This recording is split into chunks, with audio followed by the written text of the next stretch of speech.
하나님 말씀 창세기 42장 26절에서 38절의 말씀입니다.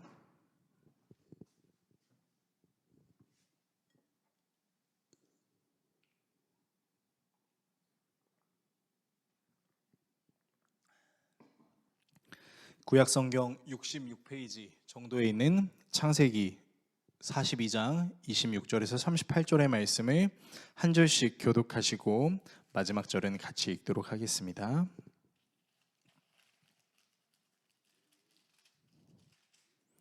하나님의 말씀을 읽겠습니다. 그들이 곡식을 나귀에 싣고 그곳을 떠났더니 한 사람이 여관에서 나귀에게 먹이를 주려고 자루를 풀고 본즉 그 돈이 자루 아귀에 있는지라. 그가 그 형제에게 말하되 내 돈을 도로 넣었도다. 보라, 자루 속에 있도다. 이에 그들이 혼이 나서 떨며 서로 돌아보며 말하되 하나님이 어찌하여 이런 일을 우리에게 행하셨는가 하고 그들이 가나안 땅에 돌아와 그들의 아버지 야곱에게 이르러 그들이 당한 일을 자세히 알리어 아뢰되 그 땅의 주인인 그 사람이 엄하게 우리에게 말씀하고 우리를 그 땅에 대한 정탐꾼으로 여기기로 우리가 그에게 이르되 우리는 확실한 자들이요 정탐꾼이 아니니이다. 우리는 한 아버지의 아들 12형제로서 하나는 없어지고 막내는 오늘 우리 아버지와 함께 가나안 땅에 있나이다 하였더니 그 땅의 주인인 그 사람이 우리에게 이르되 내가 이같이 하여 너희가 확실한 자들임을 알리니 너희 형제 중에 하나를 내게 두고 양식을 가지고 가서 너희 집안에 굶주림을 구하고 너희 막내 아우를 내게로 데려오라. 그러면 너희가 정탐꾼이 아니요 확실한 자들임을 내가 알고 너희 형제를 너희에게 돌리리니 너희가 이 나라에서 무역하리라 하더이다 하고 각기 자루를 쏟고 본즉 각 사람의 돈뭉치가 그 자루 속에 있는지라. 그들과 그들의 아버지가 돈뭉치를 보고 다 두려워하더니 그들의 아버지 야곱이 그들에게 이르되 너희가 나에게 내 자식들을 잃게 하도다. 요셉도 없어졌고 시므온도 없어졌거늘 베냐민을 또 빼앗아 가고자 하니 이는 다 나를 해롭게 함이로다. 르우벤이 그의 아버지에게 말하여 이르되 내가 그를 아버지께로 데리고 오지 아니하거든 내 두 아들을 죽이소서. 그를 내 손에 맡기소서. 내가 그를 아버지께로 데리고 돌아오리이다. 같이 읽습니다. 야곱이 이르되 내 아들은 너희와 함께 내려가지 못하리니 그의 형은 죽고 그만 남았음이라. 만일 너희가 가는 길에서 재난이 그에게 미치면 너희가 내 흰 머리를 슬퍼하며 스올로 내려가게 함이 되리라. 아멘. 오늘 여러분과 함께 창세기 강의 60번째 시간 돌아봐야 알 수 있는 하나님의 섭리라는 주제로 하나님의 말씀 나누도록 하겠습니다. 역사를 잊은 민족에게 내일은 없다라는 말을 들어보신 적이 있으실 겁니다. 이 말을 어떤 사람은 단재 신채우 선생님이 했다고 주장하는 사람들도 있고 또 어떤 사람은 윈스턴 처칠이 주장했다라고 하기도 하지만 중요한 것은 이 말의 의미인 것 같습니다. 다들 아시는 대로 이 말은 자국의 잘못된 과거를 잊거나 되풀이하지 말자라는 의미이며 과거를 제대로 기억해야만 올바른 미래를 맞이할 수 있다라는 말이기도 합니다. 그래서 남녀노소를 불문하고 모두에게 좋은 의미로 적용될 수 있는 말이기도 합니다. 이 말은 신앙적으로도 우리에게 적용할 수 있는데요. 왜냐하면 우리의 지난 삶을 기억하게 하시는 하나님은 지난 삶의 과오를 뉘우치게 하실 뿐만 아니라 지나간 과오가 있음에도 불구하고 우리를 포기하지 않고 사랑해 주시는 하나님의 자비하심을 느낄 수 있게 해주시기 때문입니다. 그래서 하나님을 신뢰하는 사람들이 하나님께 고백하는 공통적인 특징이 있다면 지나왔던 모든 것들이 당연한 것이 아니라 하나님의 은혜였다라고 고백할 수 있다는 점과 구원받을 수 없는 나 자신의 삶을 구원해 주신 그 하나님의 은혜에 감사한다라는 것입니다. 오늘 본문에는 과거를 돌이키는 사람들에 대한 내용이 등장합니다. 오늘 본문을 통해서 여러분과 다음의 내용을 나누려고 합니다. 첫 번째는 과거를 돌아보는 요셉의 형들을 다루겠습니다. 두 번째는 과거를 돌아보는 야곱을 다루겠습니다. 세 번째는 하나님께로 돌아가게 하시는 은혜를 다루겠습니다. 과거를 돌아보는 요셉의 형들, 과거를 돌아보는 야곱, 그리고 하나님께로 돌아가게 하시는 은혜, 이 세 가지 내용을 나누고 기도하는 시간을 가지려고 합니다. 첫 번째, 과거를 돌아보는 요셉의 형들입니다. 요셉의 명령을 따라 그 시므온을 이집트에 남겨두고 형제들이 가나안으로 돌아가고 있습니다. 그런데 가나안으로 돌아가던 중에 한 여관에 머무르게 되는데, 이 여관에서 형제들이 나귀에게 먹이를 주려고 자신들이 가지고 있는 자루를 열었습니다. 한 사람이 열었는데요, 근데 그 자루 속에 돈이 들어있는 겁니다. 이집트의 총리인 요셉에게 지불했던 돈이 들어있는 것을 발견하고 서로 한탄하는데요.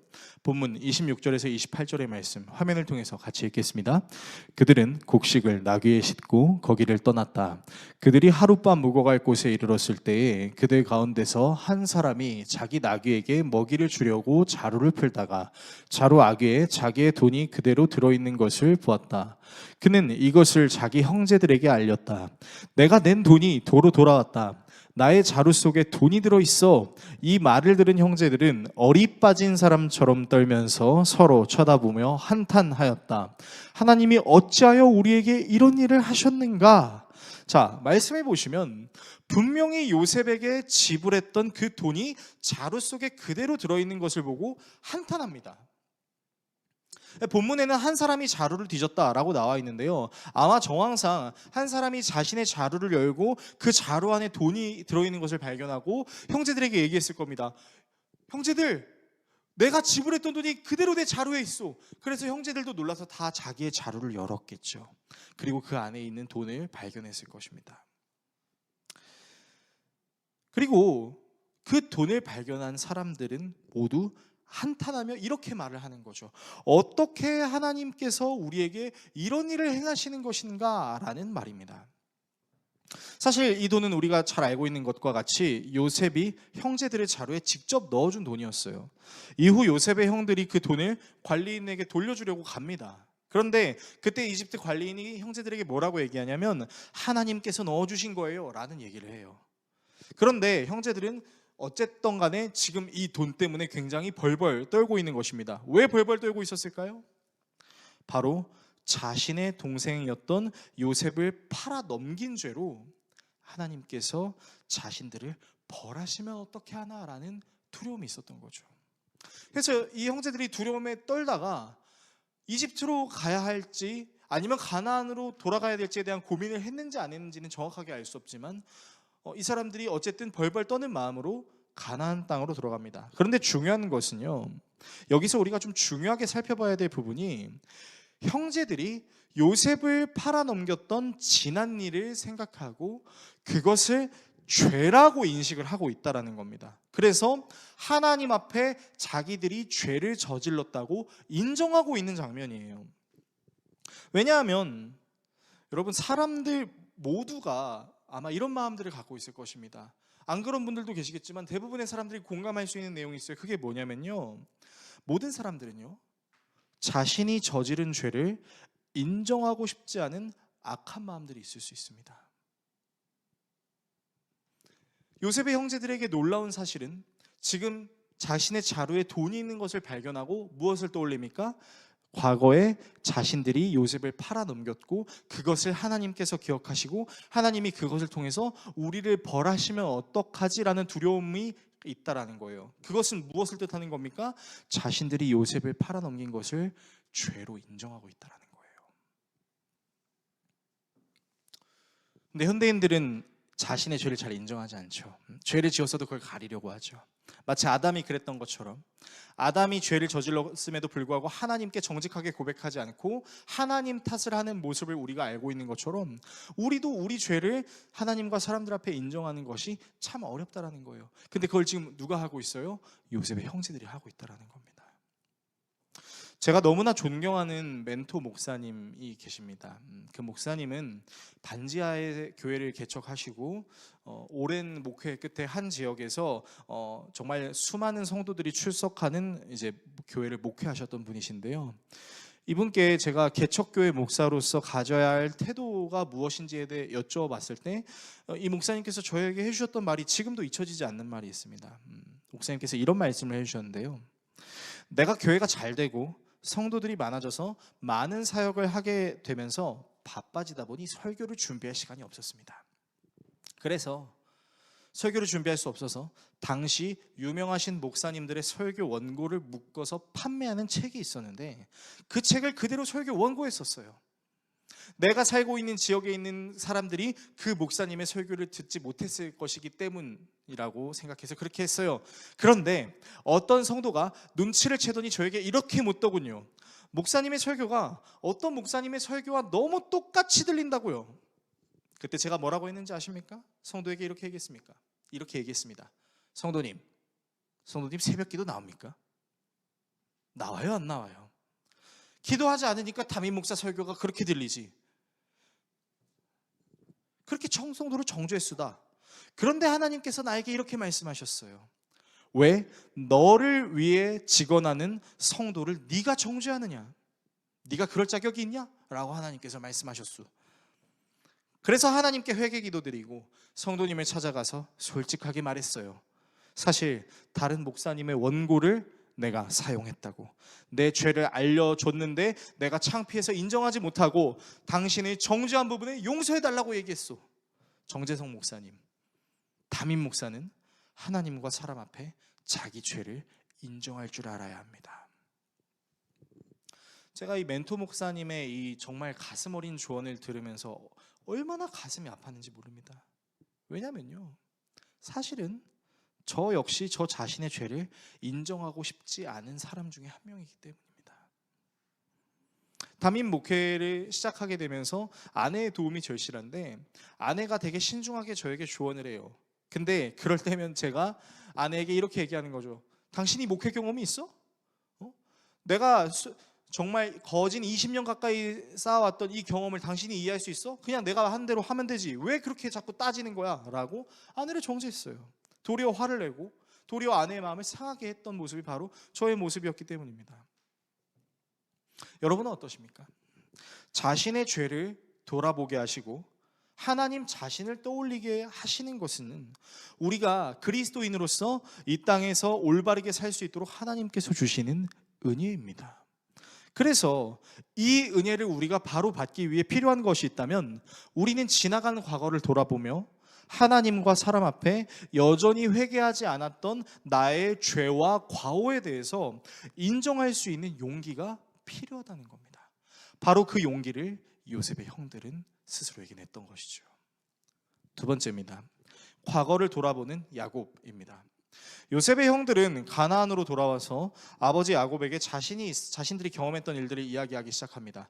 자기들이 첩자로 오해받았던 내용, 그리고 자기들이 요셉의 이집트의 총리에게 12형제이고 한 아이는 잃어버렸고 한 아이는 아버지와 함께 있다고 말한 거, 그리고 이집트의 총리가 시므온을 데리고 있는 거, 그리고 막내를 데리고 올 것이며 막내를 데리고 오면 시므온을 풀어줄 뿐만 아니라 이집트에서 무역을 할 수 있게 해주겠다라는 내용을 얘기해요.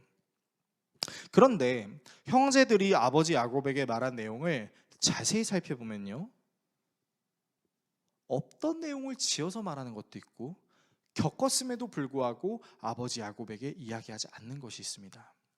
먼저 이 아들들은 아버지 야곱에게 자기들이 3일 동안 감옥에 갇혔다는 얘기를 하지 않습니다. 그리고 현재 시므온이 감옥에 갇혀 있다는 이야기를 하지 않습니다. 그리고 자기들이 아버지 야곱을 만나기 전 먼저 자루를 열어서 그 자루 안에 돈이 있었다라는 사실을 미리 얘기하지 않습니다. 그리고 요셉이 무역을 하게 해주겠다라는 말 안 했어요. 근데 그런 없는 말을 꾸며내서 지금 아버지 야곱에게 하고 있는 것이죠. 도대체 요셉의 형들이 야곱에게 왜 이렇게 이야기했을까요? 아마도 추측하기로는 아버지 야곱에게 근심을 사지 않게 하기 위한 의도였던 것처럼 보입니다. 왜냐하면 이렇게까지 말하는 야곱의 아들들의 말을 야곱이 들었을 때 딱히 별 반응은 하진 않거든요. 그런데 말씀을 자세히 보시면요, 아버지 야곱과 형제들이 덜컥 겁을 먹는 장면이 나타납니다. 오늘 본문 35절에서 36절의 말씀을 화면을 통해서 읽겠습니다. 그들은 자루를 비우다가 각 사람의 자루에 각자가 치른 그 돈꾸러미가 그대로 들어있는 것을 보았다. 그들과 그들의 아버지는 그 돈꾸러미를 보고서 모두들 겁이 났다. 아버지 야곱이 아들들에게 말하였다. 너희가 나의 아이들을 다 빼앗아가는구나. 요셉을 잃었고 시므온도 잃었다. 그런데 이제 너희는 베냐민마저 빼앗아가겠다는 거냐? 하나같이 다 나를 괴롭힐 뿐이로구나. 자, 말씀을 자세히 보시면요, 야곱과 야곱의 아들들이 어디에서 겁을 먹냐면 자루 속에 있는 돈을 발견하고 겁을 먹습니다. 야곱이 돈을 보고 겁을 먹었던 이유가 무엇이었을까요? 그리고 이미 돈이 있는 것을 알고 있었음에도 불구하고 형제들이 겁을 먹은 이유가 무엇일까요? 자, 먼저 야곱에 대해서 좀 살펴보면요, 아마도 야곱은 아들들이 가져온 그 돈 뭉치를 보면서 요셉을 잃어버렸던 그때를 기억할 가능성이 굉장히 높습니다. 왜냐면요, 요셉에게 형들을 살펴보라고 보냈었습니다. 그런데 요셉은 돌아오지 않고 요셉의 형제들이 뭘 가지고 돌아왔죠? 은 20을 가지고 돌아왔습니다. 그렇게 요셉은 돌아오지 않고 돈만 가지고 왔던 자식들이 이제는 시므온을 잃어버린 채 또 돈을 가지고 오는 거예요. 그러니까 야곱은 데자뷰가 일어나는 거예요. 요셉을 잃어버렸을 때도, 시므온을 잃어버렸을 때도 모두 돈 뭉치를 가지고 온 자식들을 비난할 수밖에 없는 상황에 이르는 겁니다. 그리고 이제는 자신의 자식들이 베냐민마저 빼앗아가려고 한다라고 착각하고 오해하기 시작하는 거죠. 그래서 이런 아버지 야곱의 근심을 덜게 하기 위해서 장남이었던 르우벤이 이렇게 얘기하죠. 제 두 아들을 걸겠습니다. 반드시 베냐민을 데리고 오겠습니다 라고 이야기하지만 야곱은 이렇게 얘기하죠. 이미 요셉도 죽었는데 베냐민을 데려갔다가 또 변이라도 생긴다면 어떻게 합니까? 어떻게 하냐라고 화를 내기 시작하는 거죠. 자, 중요한 건요, 요셉의 형제들은 자기들에게 일어난 일을 통해 누구를 생각했냐면 하나님을 생각했습니다. 그리고 당시 형제들을 만났던 총리인 요셉도 자신이 하나님을 경외하고 있다라고 이야기했습니다. 그런데 우리가 지금 읽고 있는 이 창세기 42장에 등장하는 요셉과 그의 형제들은 하나님을 언급하고 있어요. 그런데요, 야곱은 전혀 하나님을 생각하지 못하고 있습니다. 여러분, 사실 누구보다 야곱이 하나님을 만났다고 간증할 수 있는 사람이죠. 그는 베델에서 하나님을 만났었어요. 그리고 베델로 돌아가기 전 하나님의 음성을 들었었죠. 하나님의 역사하심을 경험했음에도 불구하고 야곱은요, 이 위기의 상황에 전혀 하나님을 생각하지 못합니다. 그리고 자신을 절규에 빠뜨리게 만들었던 지나간 과거에만 집착하고 그 과거에만 얽매이고 있다는 거예요. 근데 문제는 무엇이냐? 여러분, 이런 일들이요, 우리 모두에게도 흔하게 일어날 수 있습니다. 자, 과거를 돌아보는 우리에게는 두 가지 태도가 있을 수 있어요. 첫 번째는요, 과거에 일어난 일을 생각하면서 그것을 어떻게 극복할 수 있었는지를 복기하는 겁니다. 그때 내가 이런 역경과 이런 어려움이 있었는데 그때 내가 이렇게 돌파했었지 라고 복기하는 거예요. 두 번째는요, 과거에 일어난 일에 얽매여서 모든 일을 과거에 있었던 경험으로 판단하는 겁니다. 더 놀라운 사실은요, 하나님을 믿지 않는 사람에도 불구하고 과거의 일을 잊지 않음으로 현재 일을 극복하는 그런 사람이 있는 반면에 하나님을 믿는다고 이야기하면서도 불구하고 여전히 과거에 얽매여서 현재 그리고 미래에 일하실 그 하나님을 전혀 신뢰하지 않는 사람들이 있다는 겁니다. 여러분, 마귀가 우리를 혼동시킬 수 있는 가장 좋은 방법 중에 하나가 바로 이런 거예요. 과거에 역사하셨던 하나님을 기억하지 못하게 합니다. 여전히 변하지 않는 것 같은 삶의 모습을 계속해서 비춰주므로, 봐봐, 하나님은 일 안 해. 네가 믿고 있는 그 하나님은 일 안 해. 네가 과거에 경험했던 그 일은 그냥 환상에 불과해 라고 우리의 생각과 마음을 흔드는 거죠. 그래서 우리에게 찾아오는 가장 극심한 신앙적 위기 중에 하나가 무엇인지 아십니까? 힘들게 쌓아왔던 우리의 신앙이 순식간에 무너져 버림으로 이전에 쌓아왔던 모든 신앙의 경험들을 완전히 무효화시키는 거예요. 실제로 그런 사람들이 얼마나 많이 있습니까? 우리는 지난 약 2년 전 팬데믹을 경험했었어요. 정확하게 말하면 4년 전부터 우리는 팬데믹을 경험했었죠. 그런데 여러분, 그때 얼마나 많은 사람들이 신앙을 잃어버린지 아십니까? 그리고 이제 팬데믹이 끝났어요. 아니, 이제 끝났다고 보고 있어요. 그러면 좀 나아져야 되지 않습니까? 근데 여러분, 생각해 보십시오. 현대 크리스찬들이 나아지는 분들도 분명히 있긴 했지만 여전히 나아지지 않는 사람들이 있습니다. 왜죠? 과거에 얽매여 있는 거죠. 선하신 하나님이 어떻게 우리에게 팬데믹을 허락할 수가 있지? 허용할 수가 있지? 선하신 하나님이 맞아? 자기가 그동안 쌓아왔던 그 모든 신앙의 경험들을 다 포기해버립니다. 모래성이 무너지는 것 같이 무너졌어요. 마귀의 속삭임과 마귀의 욕에 완전히 넘어간 것이죠. 그래서 어떻게 돼 있어요? 과거에 얽매여 있어요. 많은 성도들이 가난한 성도로 변화되어 버렸습니다. 물론 그 부분에는 그 성도들을 끝까지 책임지지 못한 목회자들의 실수와 연약함도 분명히 있었겠지만, 여러분 중요한 것은 그들이 여전히 어디에서부터 헤어나오지 못하는 거예요? 과거의 사건으로부터 헤어나오지 못하는 거죠. 근데 그런 일들이 많은 그리스도인들에게 일어난다는 겁니다. 그리고 오늘 우리가 읽고 있는 성경의 야곱도 똑같은 모습을 보이고 있어요. 과거에 나에게 역사하신 그 하나님을 기억해내지 못하고 그 과거에 내 아들을 잃어버린 그 상처와 절규와 절망에만 얽매여 있어서 거기에서부터 나오지 못하고 있는 그 야곱의 모습, 그 야곱의 모습이 어쩌면 우리의 모습이 될 수도 있다는 것입니다. 그래서 우리는 그런 위험성이 언제든지 우리를 덮칠 수 있다는 것을 긴장하고 그 어려움으로부터 우리가 이겨낼 수 있도록 우리는 늘 하나님을 기억해야 할 의무가 있다는 것입니다. 세 번째입니다. 하나님께로 돌아가게 하시는 은혜입니다. 이렇게 지나간 과거를 돌이키며 하나님을 떠올리는 요셉의 형제들과 과거의 기억에 얽매여 하나님을 찾지 못하는 야곱과 같이 우리는 돌이키게 하시는 하나님의 은혜에 반응할 때도 있고 전혀 반응하지 못할 때도 있습니다. 그러나 하나님께서는 그런 우리 모두에게 아버지와 같은 모습으로 늘 찾아오십니다. 하나님이 우리를 찾아오시는 은혜는 너무 신기합니다. 왜냐면요, 하나님은 죄를 짓고 멀어진 자녀들을 날마다 문 밖에서 기다리시는 아버지의 모습으로 기다리실 때도 있고, 아버지의 곁에 있으면서도 여전히 아버지의 은혜를 모르는 아들을 타이르시는 자비로우신 하나님이시기 때문이죠.